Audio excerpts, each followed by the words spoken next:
ओम अज्ञानतिमिरान्धस्य ज्ञानाञ्जनशलाकया सत्सुरोन्मिलितं येन तस्मै श्रीगुरुवे नमः। नमो विष्णुपादाय कृष्णपृष्ठाय भूतले श्रीमते भक्तिवेदान्त स्वामीति नामिने।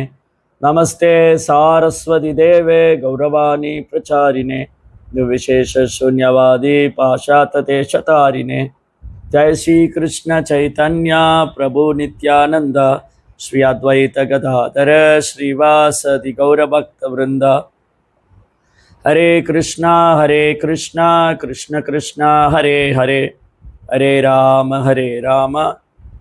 राम राम हरे हरे। हरे कृष्णा பக்தர் எல்லாருக்கும் இனிமையான காலை வணக்கம். இன்றைய ஜபா செஷனில் கலந்துருக்கிற எல்லா பக்தர்களுக்கும் என்னுடைய பணிவான நமஸ்காரம்.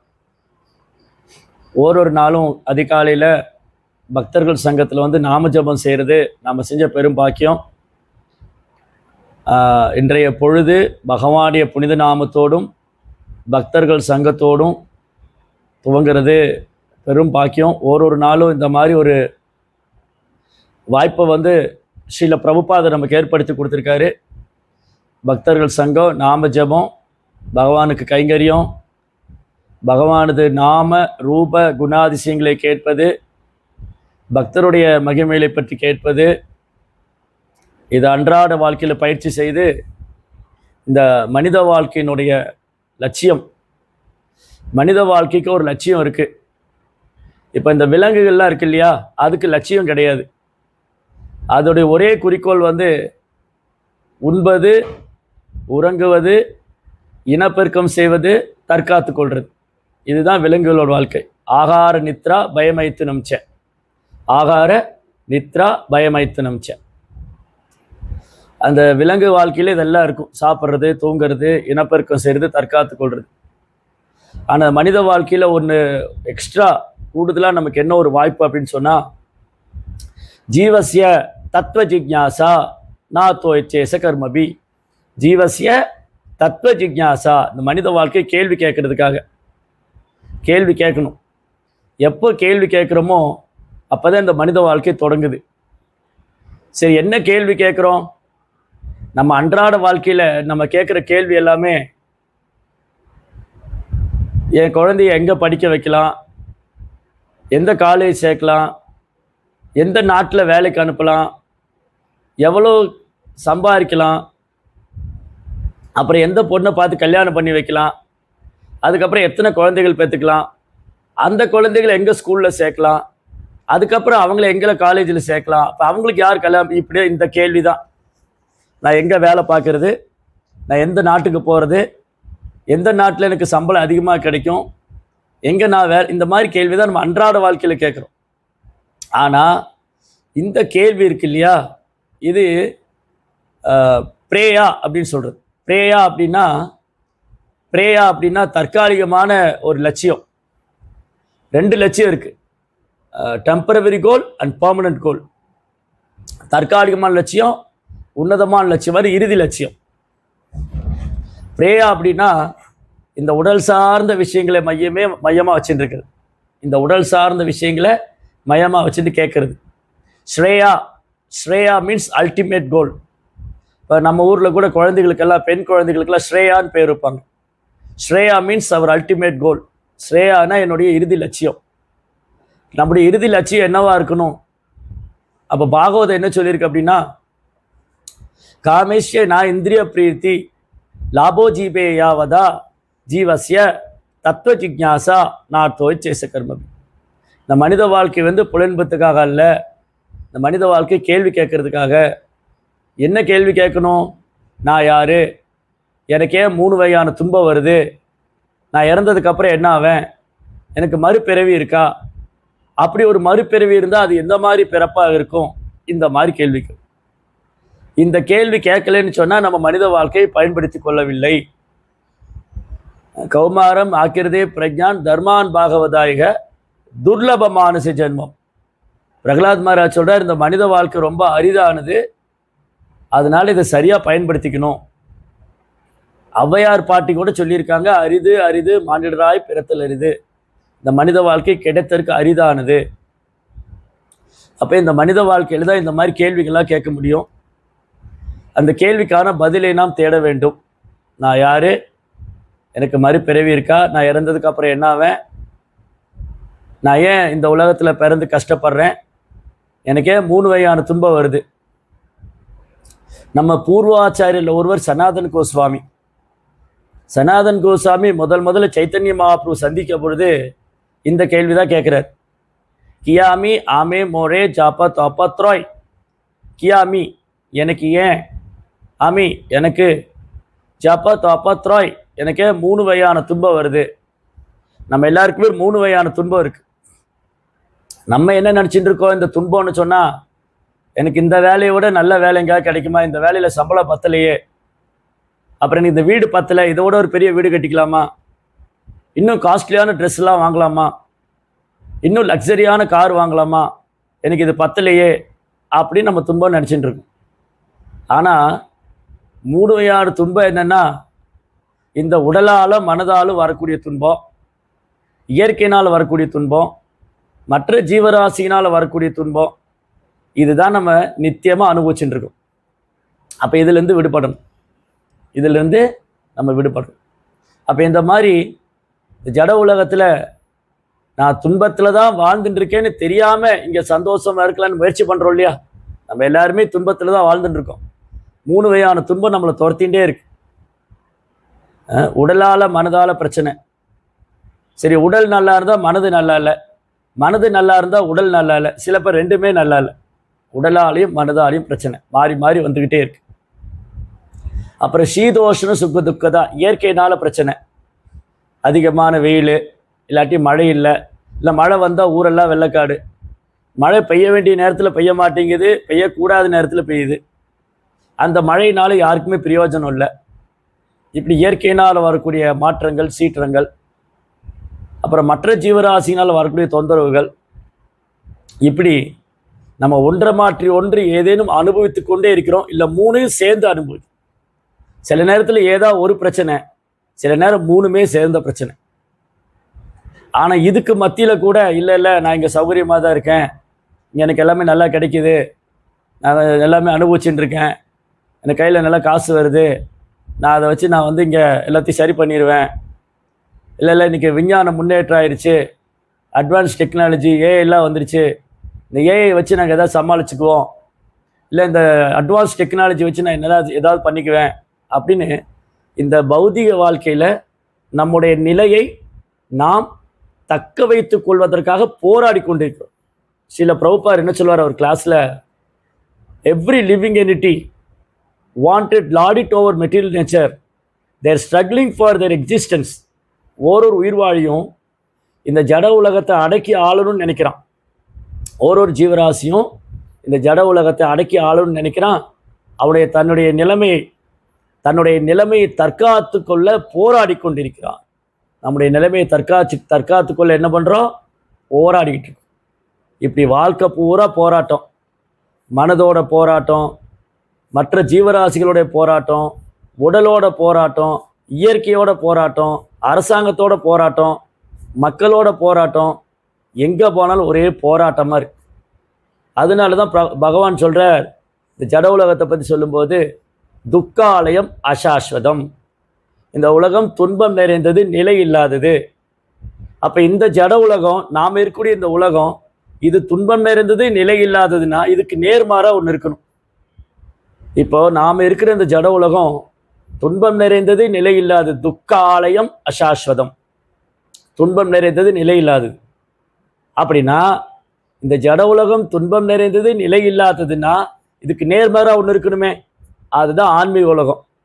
நதத் பாஷயதே சூரியோ ந சசாங்கோ ந பாவகா யத்யத்வான நிவர்த்தந்தே தத்தாம பரமம் மம. இந்த ஜட உலகத்தில் இங்கே மின்சாரம் தேவை இருக்குது, சந்திரன் தேவை இருக்குது, சூரியன் தேவை இருக்குது, இங்கே பிறந்து கஷ்டப்படுறோம். ஆனால் பகவானுடைய ஆன்மீக உலகம் அதுக்கு நேர்மாறானது. அது ஆன்மீக உலகம். அங்கே வைகுந்தா அப்படின்னா அங்கே துன்பமே கிடையாது, நோ மிசரி, எந்த துன்பமும் கிடையாது. ஏன்னா அங்கே சரீரமும் ஆன்மீகமானது, அந்த உலகமும் நித்தியமானது, அங்கே காணக்கூடிய அனைத்தும் நித்தியமானது, ஆன்மீகமானது. அங்கே சந்திரனுடைய வெளிச்சம் தேவையில்லை, சூரியனுடைய வெளிச்சம் தேவையில்லை. நதத் பாசையதே சூரியோ நஷாங்கோ நபாவகா. நெருப்பு தேவையில்லை, மின்சாரம் தேவையில்லை. அப்போ எப்படி ஐயா அந்த இடம் வந்து வெளிச்சமாக இருக்கும்? அங்கே சந்திரனும் தேவையில்லை, சூரியனும் தேவையில்லை, நெருப்பும் தேவையில்லை, மின்சாரமும் தேவையில்லைன்னா அந்த இடம் எப்படி வெளிச்சமாக இருக்கும்? அது சுயப்பிரகாசம் உடையது. இப்போ இந்த உலகத்தில் நாம காணக்கூடிய கிரகத்தில் ஒன்று சூரியன். அந்த சூரிய கிரகம் சுயப்பிரகாசம் உடையது. சூரியனில் யாரும் போய் கரண்ட் கொடுக்க வேண்டாம். சூரியனில் யாரும் போய் கரண்ட் கொடுக்க வேண்டாம், அங்கே வெளிச்சம் தேவையில்லை. காரணம் அந்த கிரகமே பிரகாசமானது. அப்போ பகவானால படைக்கப்பட்ட ஒரு சூரிய கோலம், ஒரு சூரிய கிரகமே அவ்வளோ பிரகாசமானதுன்னா அவருடைய ஆன்மீக ராஜ்யம், அவரது உலகம் எவ்வளோ பிரகாசமா இருக்கும். அதனாலதான் பகவான் சொல்றார், என்னுடைய உலகத்துக்கு நதத் பாஷயதே சூரியோ நஷாங்கோ ந பாவகா யத்கத்வான நிவர்த்தந்தே தத்தாம பரமம்மம. அந்த இடத்துக்கு போயிட்டா திரும்ப வர வேண்டியதில்லை. இந்த போயிட்டு வர வேலையில இல்லை. ஒரு முறை பகவானுடைய ராஜ்யத்துக்குள்ள போயிட்டோம்னா நம்ம திரும்ப வர வேண்டியதில்லை. ஆனா அந்த பகவானுடைய ராஜ்யத்துக்கு போறதுங்கிறது அவருடைய எளிதான விஷயம் இல்லை. கடினமானது, அதே சமயம் எளிதானது. என்ன சாமி கன்ஃபியூஸ் பண்றீங்க, திரும்பி குழப்புற மாதிரி சொல்றீங்களே? பகவான் ராஜ்யத்துக்கு போறது கடினமானது, ஆனாலும் எளிமையானது. அந்த கடினமானதை எளிமையாக்கி கொடுத்துருக்காங்க யாரு? நம்ம பூர்வ ஆச்சாரியர்கள், சில பிரபுபாதர், குருமார்கள். பகவானுடைய ராஜ்யத்துக்கு போறது கடினமானது, ஆனா எளிமையானது ஆக்கிட்டாங்க. சரி, அந்த ராஜ்யத்துக்கு போக தகுதி வேணுமே, எப்படி போக முடியும்? இப்போ நான் வந்து இந்தியாவிலேருந்து அமெரிக்கா போகணும். எனக்கு இந்தியாவிலேருந்து அமெரிக்கா போகணும்னு சொன்னால் அதற்கு எனக்கு வந்து சில தகுதிகள் வேணும். என்னுடைய பாஸ்போர்ட்டு, அதுக்கப்புறம் நான் விசா எடுத்துக்கணும். அந்த விசா ஆஃபீஸில் வந்து எம்பசியில் போனால் எனக்கு என்கொயரி இன்டர்வியூ வைப்பாங்க. அந்த இன்டர்வியூவில் நான் பாஸ் ஆகணும். அவங்க கேட்குற கேள்விக்கு பதில் சொல்லணும். நீங்கள் என்ன காரணத்துக்கு அமெரிக்கா வரீங்க, எவ்வளோ நாள் தங்க போகிறீங்க, எப்போ திரும்ப போகிறீங்க, 1008 கேள்வி. அமெரிக்கன் எம்பசியில் விசா கொடுக்கறதுக்கு முன்னாடி 1008 கேள்வி கேட்பாங்க. அதுக்கெல்லாம் நான் பதில் சொல்லணும். அப்போ அவங்க என்னை தகுதி உள்ளவன்னு தேர்ந்தெடுக்க, ஓகே இவர் அமெரிக்கா வர்றதுக்கு தகுதி உள்ளவர், இவர் அமெரிக்காவில் குடிபெயர்வதற்கு தகுதி உள்ளவர், இவர் அமெரிக்காவில் வேலை பார்ப்பதற்கு தகுந்தவர் அப்படின்னு அவங்க அனுமதி கொடுக்கணும். அப்போ அந்த எம்பசி, அமெரிக்கன் எம்பசி வந்து அனுமதி கொடுத்தாதான் நான் உள்ளே போக முடியும். அவங்க அனுமதி கொடுக்கலன்னு நான் போக முடியாது. அதே போல தான் அப்போது இந்த ஜட உலகத்தில் ஒரு நாட்டிலிருந்து இன்னொரு நாட்டுக்கு போகிறதுக்கு நிறைய சட்டத்திட்டங்கள்லாம் இருக்குது. இந்த ஜட உலகத்தில் ஒரு நாட்டிலிருந்து இன்னொரு நாட்டுக்கு போகிறதுக்கு 1008 சட்டத்திட்டம் வச்சுருக்காங்க. அப்படி இருக்கும்போது இறைவனுடைய பரலோகம், பகவானுடைய பரலோகமான இறைவனின் பரம ராஜ்யமான அந்த ஆன்மீக லோகத்துக்கு, வைகுண்ட லோகத்துக்கு போகிறதுக்கு ஒரு சட்டத்திட்டம் கிடையாதா? யார் வேணாலும் போயிடலாமா? எப்படி வேணாலும் போயிடலாமா? என்ன செஞ்சாலும் போயிடலாமா? நோ. அதுக்கான சில சட்டத்திட்டங்கள் உண்டு. பகவானுடைய ஆன்மீக உலகத்துக்கு போகிறதுக்கான சட்டத்திட்டம் என்ன? அதை வந்து பகவத்கீதையினுடைய 15ஆம் அத்தியாயம் 5ஆம் ஸ்லோகத்தில் பகவான் சொல்கிறார், நிர்மாண மோகா ஜிதசங்க தோஷா அத்தியாத்ம நித்யா விநிவிருத்த காமா துவந்தைவ முக்தா சுகதுக்க சஞ்சய் கஷ்யந்த்யமூடா பதம் அவ்யயம் தத். பதம் அவ்யயம் தத், அழிவற்ற அந்த ஆன்மீக உலகத்தை அடைய வேண்டும். இந்த ஜட உலகம் தோன்றி மறையக்கூடியது, அழியக்கூடியது. நாம் இருக்கிற இந்த பூலோகம், இந்த பூகோளம் தோன்றி மறையக்கூடியது, அழியக்கூடியது. பகவானுடைய பரமராஜ்யம் தோன்றி மறையாதது, நித்தியமானது, அழிவற்றது, ஆன்மீகமானது. அப்போ அந்த இடத்துக்கு போகணுன்னா நான் ஒரு ஆன்மீகமான சரீரம் எடுத்துக்கணும். நான் வந்து ஒரு ஆன்மீகமான சரீரம் எடுத்துக்கணும். அப்போ ஆன்மீகமான சரீரம் எனக்கு வேணும் அப்படின்னா இந்த ஜட சரீரத்தை நான் விடணும். இந்த ஜட சரீரத்தை விட்டு ஒழிச்சாதான், இந்த ஜட சரீரத்தை விட்டாதான் எனக்கு ஆன்மீகமான சரீரம். சரி, இந்த ஜட சரீரம் என்னது, ஆன்மீகமான சரீரம் என்னது? இந்த ஜட சரீரத்தில் மான அவமானம் உண்டு. எனக்கு வந்து சிலர் என்ன புகழ்தான் சந்தோஷமாக இருக்குது, இகழ்தான் அவமானமாக இருக்குது. இதுதான் மெட்டீரியல் கான்சியஸ்னஸ், பௌதிகமான உணர்வு. இந்த உணர்வு முதல்ல ஒருத்தருக்கு இருக்கக்கூடாது. நிர்மாண மோகா ஜித சங்கதோஷா நிர்மம, நான் எனது என்னுடையது என்ற எண்ணம் இருக்கக்கூடாது. நான் நான் இந்த சமுதாயத்தை சேர்ந்தவன், நான் இந்த இனத்தை சேர்ந்தவன், நான் இந்த மதத்தை சேர்ந்தவன், நான் இந்த உடலை சேர்ந்தவன் அப்பல்ல. இதெல்லாம் உடல் சார்ந்த கருத்து. அப்போ இந்த உடல், நான் இந்த உடல்கிற தளத்திலிருந்து வெளியில் வந்து நான் இந்த சரீரம் அல்ல, ஆன்மா, நான் நித்தியமானவன், அழிவற்றவன், ஆன்மீகமானவன், அந்த ஸ்டாண்டர்ட், அந்த பிளாட்ஃபார்முக்கு வரணும். அதனால தான் சில பிரபுபாதர் தனது புத்தகங்களில் திரும்ப திரும்ப திரும்ப திரும்ப திரும்ப திரும்ப எழுதுகிறார். நாம் இந்த உடல் எல்லாம் ஆத்மா, நாம் இந்த உடம்பெல்லாம் ஆத்மா, நாம் நித்தியமானவங்க, பகவானின் சேவகர்கள், ஆத்மா நித்தியமானது, அழிவற்றது, ஆன்மீகமானது, திரும்ப திரும்ப எழுதுகிறார். அப்போ ஏன் இந்த ஒரே விஷயத்த பிரபுபாதர் திரும்ப திரும்ப எழுதுறாரு? எந்த ஒரு விஷயத்த திரும்ப திரும்ப சொல்கிறோமோ, பேசுகிறோமோ, படிக்கிறோமோ, கேட்குறோமோ அது மிகவும் அவசியமானது. அது நம் இதயத்தில், மனதில் ஆணித்தனமாக பதிய வேண்டும். ஆணித்தனமாக இருக்கு, அப்படி மனசில் பதியணும். அந்த மனதில் ஆழமாக பதிய வேண்டும் என்பதற்காக ஒரே விஷயத்தை ரிப்பீட்டடாக திரும்ப திரும்ப சாஸ்திரமும் ஆச்சாரியர்களும் பறைசாற்றி கொண்டே இருக்கிறார்கள். சாஸ்திரமும் ஆச்சாரியரும் இந்த விஷயங்களை பறைசாற்றி கொண்டே இருக்கிறார்கள். அப்போ முதல் தகுதி என்னது? ஆன்மீக உலகத்துக்கு போகணும்னு சொன்னால் இந்த பொய் அகங்காரத்தை விட வேண்டும். நான் இந்த உடல் அல்ல, ஆத்மா, நான் கிருஷ்ணருடைய சேவகன். பொய் அகங்காரத்திலேருந்து உண்மையான அகங்காரம். அகங்காரத்தை விட முடியாது, ஆனால் நான் அப்படிங்கிறத விட முடியாது. நான் ஜீவாத்மா, இது உண்மை. நான் இந்த உடல், இது பொய். அப்போ நான் இந்த உடல் பொய், இதை துறக்கணும், விடணும். நான் ஆன்மா, இதை பிடிச்சிக்கணும், இதை பிடிச்சிக்கணும். அப்போ நான் இந்த உடல் எல்லாம் ஆன்மா, இது உண்மையான அகங்காரம். நான் இந்த உடல், இது பொய் அகங்காரம். இது என்னது? இது மமகாரம். என் மனைவி, என் குடும்பம், என் சமுதாயம், என்னுடைய வாகனம், என்னுடைய வீடு, இது மமகாரம். அப்போ நிர்மாண உரிமை உணர்வு கொண்டாடக்கூடாது. இங்கே எல்லாம் இறைவனுடையது. அவர் சேவைக்காக கொடுத்துருக்கார். பகவான் எனக்கு இந்த ஒரு வாழ்க்கை, இந்த மனித வாழ்க்கை கொடுத்துருக்கார். நல்ல மனைவி, நல்ல குடும்பம், இதெல்லாம் பகவான் கொடுத்துருக்கார். இதெல்லாம் அவருடையது. அவர் சேவைக்காக, எல்லாமே அவர் சேவைக்காக, அவரை திருப்திப்படுத்துறதுக்காக, அவரை சேவை பண்ணுறதுக்காக, அவரை மகிழ்விக்கிறதுக்காக அப்படி எடுத்துக்கணும். அது அப்போ அது அகங்காரம் இல்லை. நிர்மாண மோகா, மோகம்னா அறியாமை. அறியாமைன்னு என்னது? இந்த உடலோடு அடையாளப்படுத்தின்னு இருக்கிறது. அப்போது ஒருவர் அகங்காரத்திலிருந்து விடுபட்டிருக்க வேண்டும், மமகாரத்திலிருந்து விடுபட்டிருக்க வேண்டும், அறியாமையிலிருந்து விடுபட்டிருக்க வேண்டும். நிர்மாண மோகா ஜித சங்க தோஷா, பக்தன் அல்லாதவன் சங்கத்தில் போய் இருக்கக்கூடாது, அதை தவிர்க்க வேண்டும். அத்தியாத்ம வித்யா, அத்தியாத்ம வித்யா. அத்தியாத்ம வித்யா அப்படின்னா, வித்யான்னா கல்வி. நம்ம ஊரில் ஸ்கூலுகளுக்கெல்லாம் வித்யாலயான்னு பேர் வச்சுருப்பாங்க. ஆனால் அங்கே ஜடக்கல்வி மட்டும்தான் இருக்குது, பௌதிக கல்வி மட்டும்தான் இருக்குது. ஆனால் பேர் என்னமோ வித்யாலயான்னு இருக்கு. அந்த வித்யாலயா, இந்த வித்யாலயா, சோமனி வித்யாலயா, தெருவுக்கு தெருவு, மூளுக்கு மூளை ஸ்கூலுக்கு வித்யாலயான்னு பேர் வச்சுருக்காங்க. அங்கே என்ன வித்யா கிடைக்குது? ஒன்லி மெட்டீரியல் வித்யா, பௌதிகமான அறிவு, பௌதிகமான நாலேஜ். ஆனால் அத்தியாத்ம வித்யா, அத்தியாத்ம வித்யானா ஆத்மீக தத்துவம், ஆன்மாவை பற்றிய தத்துவம், பரத்தத்துவம், பரமாத்மா பற்றிய தத்துவம், இறை தத்துவம், இது கற்பிக்கப்படும். இந்த நாலேஜ் ஒருவருக்கு இருக்கணும். என்னது? நான் இந்த உடல் எல்லாம் ஆத்மா, கிருஷ்ணர் தான் பரமபுருஷோத்தமனான முழுமுதற் கடவுள், என் கடன் அவருக்கு பணி செய்து கிடப்பது.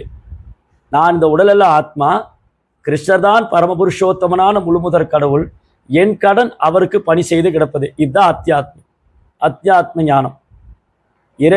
ஆன்மாவை பற்றியும் பரமாத்மாவை பற்றிய அறிவு, அது ஒருவருக்கு கட்டாய அவசியம். நிர்மாண மோகா ஜித சங்க தோஷா அத்தியாத்ம நித்யா வினிவிருத்த காமா. வினிவிருத்த காமா அப்படின்னா பௌதிக ஆசைகள்லேருந்து விடுபட்டிருக்கு. நான் இதை வாங்கணும், நான் அதை வாங்கணும், நான் இந்த இடத்த பிடிக்கணும், நான் அந்த இடத்த பிடிக்கணும், நான் இந்த பதவி அடையணும், நான் அந்த இடத்துக்கு போகணும். இந்த மாதிரி கட்டுக்கடங்காத பௌதிக ஆசை, அதுதான் காமா. காமா அப்படின்னு சொன்னால் கட்டுக்கடங்காத பௌதிக ஆசை, அதுலேருந்து ஒருத்தர் விடுபட்டிருக்கணும். வினிவிருத்த காமா. துவந்தைவ முக்தா. துவந்தா மீன்ஸ் டுவாலிட்டி. டுவாலிட்டினா ரெட்டிப்புத்தன்மை. நம்ம வாழ்க்கை முழுவதுமே ரெட்டிப்புத்தன்மை தான் இருக்குது. இன்பம் துன்பம், விருப்பு வெறுப்பு, லாபம் நஷ்டம், வெற்றி தோல்வி, மான அவமானம், புகழ்ச்சி இகழ்ச்சி. துவந்தா அப்படின்னா இதுலேருந்து துவந்தை விமுக்தா. விமுக்தா மீன்ஸ் அதுலேருந்து விடுபட்டிருக்கு. விமுக்தா அப்படின்னா ரெட்டிப்புத்தன்மையிலிருந்து விடுபட்டிருக்கும். ஒரு பக்தனுக்கு இன்பமும் கிடையாது துன்பமும் கிடையாது, அவருக்கு ரெண்டும் ஒன்று தான். மானம் கிடையாது அவமானம் கிடையாது, ரெண்டும் ஒன்று தான். புகழ்ச்சி வந்தால் மயங்கிறது இல்லை, இகழ்ச்சி வந்தால் வருத்தப்படுறதும் இல்லை, மான அவமானத்தில் பாதிக்கப்படுறதும் இல்லை. தந்தை விமுக்தா சுக துக்க சஞ்சய். சுகம் துக்கம் ரெண்டும் ஒன்று தான். அந்த மாதிரி குணங்களை யார் வளர்த்துக்கிறாங்களோ, அந்த மனோநிலைக்கு யார் வராங்களோ, அவங்க அந்த பரமபதமான பரலோகமான இறைவனின் சாம்ராஜ்யத்தை, கோலோக விருந்தாவனத்தை அடையலாம். சுவாமி இதெல்லாம் சாத்தியமா? எனக்கு ரொம்ப கஷ்டமாக இருக்கே, இதெல்லாம் என்னால் மான அவமானத்தை விட முடியல, புகழ்ச்சி நிகழ்ச்சியிலேருந்து வெளியில் வர முடியல, இன்ப துன்பத்தை சமமாக பாவிக்க முடியல. நான் ஒரு சாதாரண மனிதன் தானே. இந்த சாமானியமான மனிதன், சாதாரணமான வாழ்க்கையில் இருக்கிற எனக்கு எப்படி இது சாத்தியமாகும்? இந்த ரெட்டிப்பு தன்மையிலிருந்து விடுபடுறது, பௌதிக பற்றிலிருந்து விடுபடுறது, அறியாமையிலிருந்து விடுபடுறது, இதெல்லாம் எனக்கு சாத்தியமா? இதெல்லாம் வந்தால் தான், இதெல்லாம் சரி பண்ணாதான் நான் பகவான் ராஜ்யத்துக்குள்ளே போக முடியுமா? அப்போ நான் என்ன செய்யணும்? என்ன பண்ணால் இது சாத்தியமாகும்? சாத்தியம் இல்லாத ஒரு விஷயத்தை சாஸ்திரம் பறைசாற்றாது. சாத்தியம் இல்லாத ஒரு விஷயத்தை சாஸ்திரம் பறைசாற்றாது. சாத்தியம் இல்லாத ஒரு விஷயத்தை ஆச்சாரியன்மார்களும் சொல்ல மாட்டாங்க. சாத்தியப்படாத ஒரு விஷயத்தை ஆச்சாரியன்மார்களும் சொல்ல மாட்டாங்க. அப்போ சாத்தியமா அப்படிங்கிற கேள்விக்கு சாத்தியமாகும், சாத்தியம் உண்டு. இந்த விஷயங்கள்லாம் சாத்தியமாகும், சாத்தியம் உண்டு. எப்போ? சத்சங்கத்துக்கு வரும். சத்சங்கத்தில் பகவத்கீதை கேட்பதால் அறியாமை களையப்படுது, பாகவதம் கேட்பதால் முக்குணங்களும் களையப்படுது.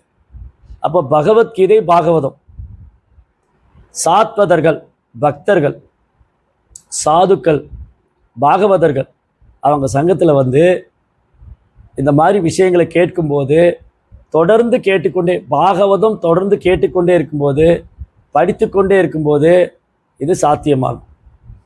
அப்புறம் ஸ்ரீல பிரபுபாதர் நமக்கு ரொம்ப அழகான ஒரு வாய்ப்பு கொடுத்துருக்கார். மார்னிங் ப்ரோக்ராம், காலையில் நடக்கக்கூடிய நிகழ்ச்சி.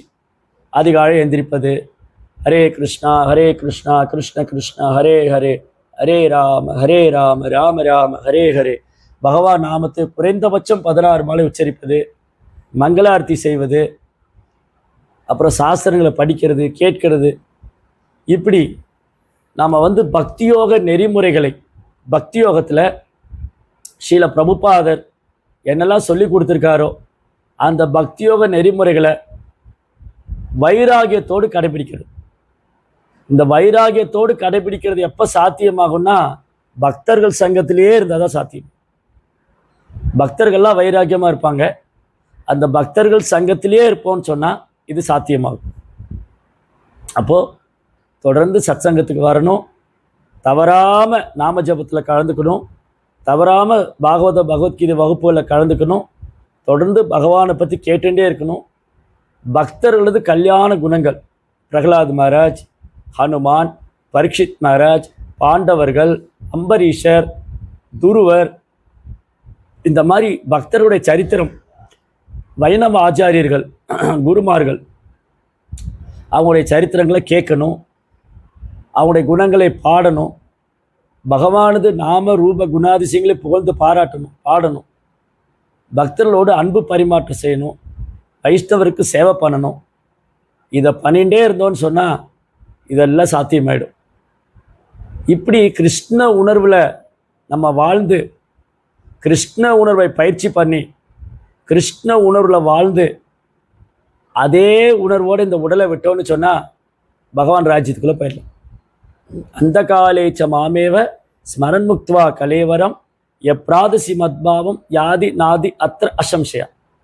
சந்தேகமே வேண்டாம் அர்ஜுனா, யார் ஒருத்தர் உடலை விடும்போது என்னே நினைத்து கொண்டு இந்த சரீரத்தை விடுறாங்களோ அவங்க சத்தியமாக கட்டாயம் என்னை வந்து அடைஞ்சிருவாங்க. அப்போது அந்த உடலை விடும்போது கிருஷ்ணரை நினைக்கணும், மரணத்தின் தருவாயில் கிருஷ்ணரை நினைக்கணும், மரணத்தின் தருவாயில் கிருஷ்ணரை நினைக்கணும், உடலை விடும்போது கிருஷ்ணரை நினைக்கணும். அப்போ தான் அங்கே போக முடியும். அது எப்போ சாத்தியமாகும்? தொடர்ந்து பயிற்சி பண்ணும்போது அது சாத்தியமாகும். அதனால் நமக்கு ஒரு அழகான வாய்ப்பை வந்து பிரபுபாதர் ஏற்படுத்தி கொடுத்துருக்காரு. நம்ம தொடர்ந்து கிருஷ்ண உணர்வை பயிற்சி, நம்ம எல்லாருக்கும் உணர்வு இருக்குது, கான்ஷியஸ்னஸ் இருக்குது நம்ம எல்லாருக்கும். ஆனால் அது பௌதிகமாக களங்கமாக இருக்குது. அதை தூய்மை செய்து கொண்டு அதை கிருஷ்ண உணர்வாக மாற்ற வேண்டும். இதுதான் பிரபுபாத் சொல்கிறார். அப்போது இந்த ஜட உணர்வுலேருந்து, பௌதிக களங்கத்திலிருந்து அந்த உணர்வை ஆன்மீகமாக கிருஷ்ண உணர்வாக மாற்ற வேண்டும். அந்த கலையை தான் பிரபுபாத் கற்றுக் கொடுத்துருக்காரு. அது நாம ஜபத்திலிருந்து தொடங்குது. ஹரே கிருஷ்ணா கிருஷ்ண கிருஷ்ணா ஹரே ஹரே, ஹரே ராம ராம ராம ஹரே ஹரே. இது மாதிரி தொடர்ந்து நாம ஜபம் செஞ்சு பக்தர்களுக்கெல்லாம் சேவை பண்ணி பணிவாக இந்த விஷயங்களை நாம் பயிற்சி செய்வோமே ஆனால் நம்ம அனைவரும் இறைவனின் ராஜ்யத்துக்குள்ள நுழையலாம். அதற்கான தகுதிகளை நாம் வளர்த்துக்கொள்ள வேண்டும். அதற்காக முறையாக நாம் பயிற்சி செய்ய வேண்டும். அந்த வாய்ப்பு நமக்கு இருக்குது. இந்த வாய்ப்பை பயன்படுத்தி கொள்கிற நாம பெரும் பாக்கியசாலிகள். ஹரே கிருஷ்ணா. ஜெய் ஸ்ரீல பிரபுபாத் கி ஜெய்.